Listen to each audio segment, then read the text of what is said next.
We have asked our grantees to submit a program logic model, so it flows from what goals they're expected to do on the grant and their outcomes.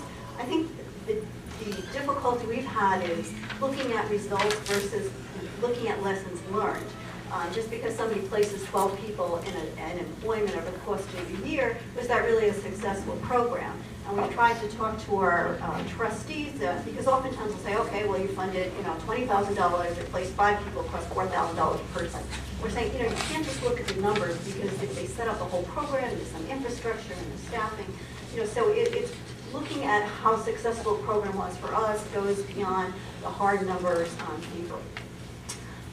Like Marion, we went through the Center for Effective Philanthropy this year and questioned 80 of our grantees what our performance was anonymously to get some feedback.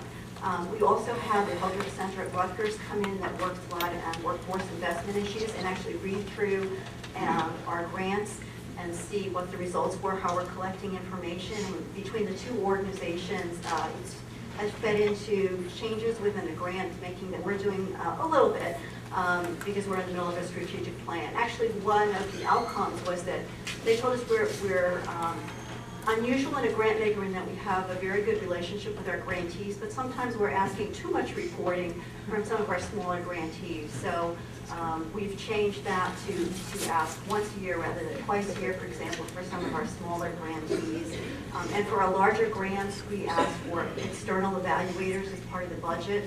And one of the changes we're going to make is the foundation, even though there's already money in their budgets for hiring an external evaluator. So what we're going to do as a foundation is contract ourselves with an external evaluator because we're too small to have evaluators on staff, unlike some other large foundations.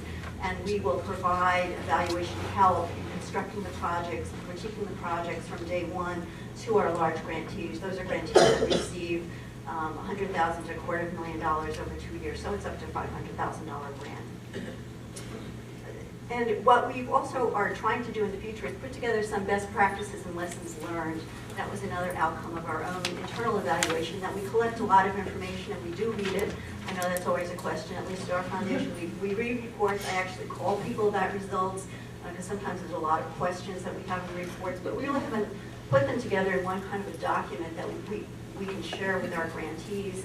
We do some small group grantee sharing, which we'll probably get into later, but we'd like to publish something as a foundation or a white paper, so that's on the slate for this year.